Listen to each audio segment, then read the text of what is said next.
Hello and welcome to In the News.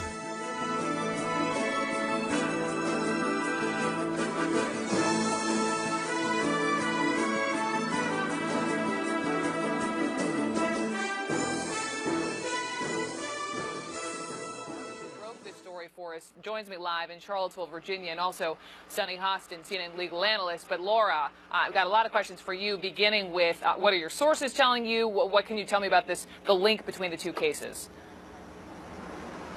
Well, we learned exclusively last week that, as you said, Jesse Matthew, the suspect in the disappearance of 18-year-old second-year UVA student Hannah Graham, has been forensically linked to 20-year-old Morgan Harrington. Now, Morgan Harrington is the Virginia Tech student that went missing from here about 5 years ago. Actually, next month will mark that 5-year anniversary.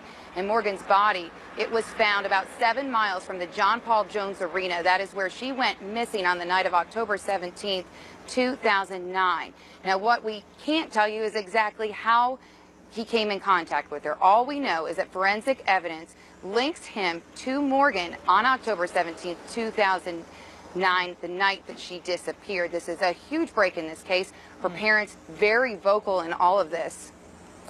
You talked, Sunny, I'm coming to you in a minute because I wanted to ask you about your thoughts on the forensic link, but Laura, I just have to stay with you. I mean, you talked to Morgan Harrington's mother just a little while ago. They have had for 5 years, just no idea what happened to their daughter other than knowing her body was found on a farm in Virginia. What did she tell you? Right. Well, they just in one word said that they are absolutely relieved. In her words, she said, for the past 5 years, she has learned how to be the parent of a daughter who was murdered. Now, she said, she's going to have to learn how to be the parent of a daughter who was potentially killed by a serial killer. Now, those are, of course, her words. She said it's time for her now to take a step back and let the legal process come to light. She also said now is a time that we need to focus on finding Hannah Graham. Gosh, just feeling for parents of both of those young women, and Sunny, as a former federal prosecutor and just, knowing the law as well as you do, when you hear this from police and they're very, specific and not being specific and saying just this forensic link, what does that tell you?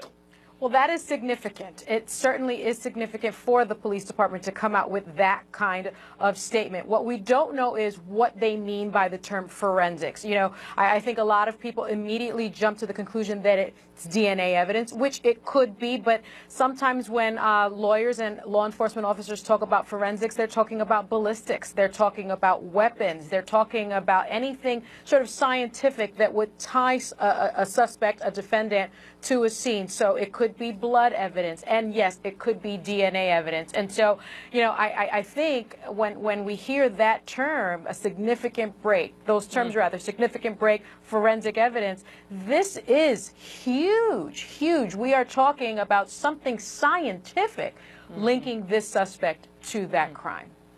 Sunny Hostin, thank you. Laura French, we're going to stay in close contact with you from WTVR in Richmond. Thank you. Both of you provided them with what they're calling a forensic link to the abduction and death of Morgan Harrington from 2009. It is a link they are now pursuing. So let's talk about this with correspondent Gene Casares, who was just in Charlottesville for many, many days working this one, and CNN legal analyst Sunny Hostin. So we sort of have to tackle two things. When we say forensic link, what does that mean? And two, let's refresh everyone's memory as far as what happened with Morgan Harrington 5 years ago. But first to you, Sunny, forensic link.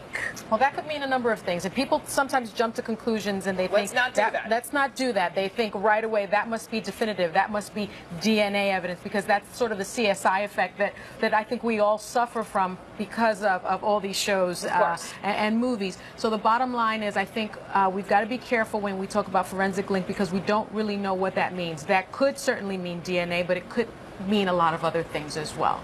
Morgan Harrington. I remember this story 5 years ago. Me too. Virginia Tech student in Charlottesville going to a Metallica show at the John Paul Jones Arena, which is now the command center for the search for Hannah Graham. She was at the concert that night, October of 2009. She left the arena at a break or intermission. She couldn't get back in. They wouldn't let her in. So she begins to walk, trying to conceivably get home or get a ride. She was never seen from again. Now, a couple months later, the top she was wearing, the clothes, were found in Charlottesville. And then in January of 2010, her remains were found on a farm outside of Charlottesville. They were able, though, to get DNA from those remains on a perpetrator, allegedly. Let me give you one other thing. In 2005, there was a sexual assault of a woman in Fairfax City, Virginia. She survived. She gave a sketch of exactly what the person looked like she believed that sexually assaulted her. They got DNA from her, and according to the FBI, in 2012, the DNA from the sexual assault victim matched the DNA on Morgan Harrington. So if there is a link with Hannah Graham, 3 people now allegedly associated with a person in custody, Jesse Matthew. Let me just add this because I was checking the Twitter. This is one of the reporters in the Roanoke area where the Harringtons live, and she had just sat down with the parents and the mother. This is according to her Twitter account. The mother says she is relieved after 5 years to possibly have her daughter's killer. I know they're still hesitant. For 5 years, she has no idea what happened to her child. So it's like, once I can't imagine parents hearing this possible link. Yeah, and I will say, you know, I don't want to minimize this because I think what the police department indicated was that this was a significant break. Yeah. Those are strong words. And if this is all true, and if this suspect, Jesse Matthew, that's in custody, is linked to these 3 women, I mean, which is significant. We're talking about a serial rapist, serial killer on the loose.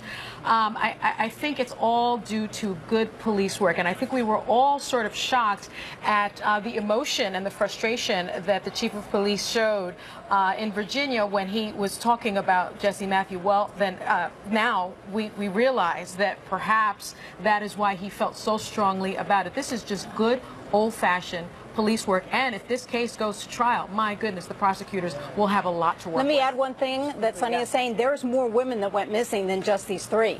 There are more. It's the Route 29 corridor. Other women recently, in the last decade, have all gone missing. We're working on getting a reporter out of Charlottesville, Virginia, just to get us some new information. This reporter talked to the Harringtons as well today, and will give us some more information. So this could again, huge. There are many unanswered questions in the Alexis Murphy case. A lawyer for a man serving 2 life sentences for killing 17-year-old Alexis Murphy, who went missing in a neighboring county last year, wants the Commonwealth's attorney to re-examine that case in light of the Jesse Matthew investigation.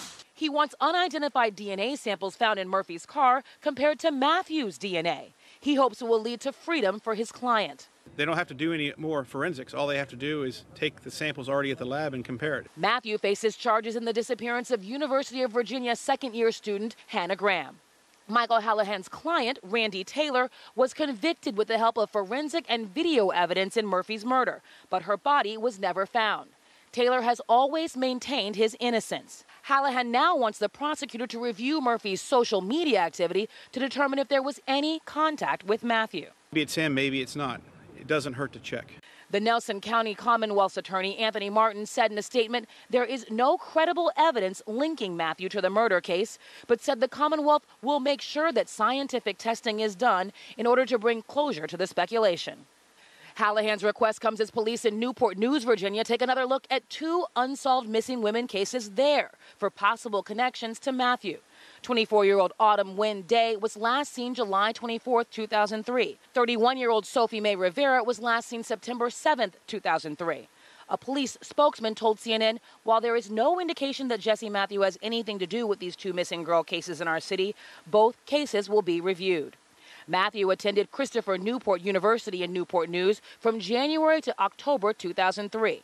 And in a new development, the school now says he was accused of sexual assault on campus there in September 2003.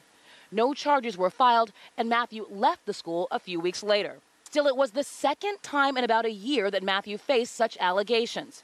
He was accused of rape in October 2002 while attending Liberty University in Lynchburg. Matthew told authorities the woman consented. Case was closed due to lack of evidence because the woman refused to cooperate. Meanwhile, the search for Graham continues on the ground and in the air. Most of what we have found has been discounted. I think the greatest thing that we have done is determine a whole lot of areas where she's not. Flyers, some now tattered, still dot UVA's campus. Jesse Matthews' attorney did not return CNN's calls for comment. Graham has been missing now for nearly 3 weeks.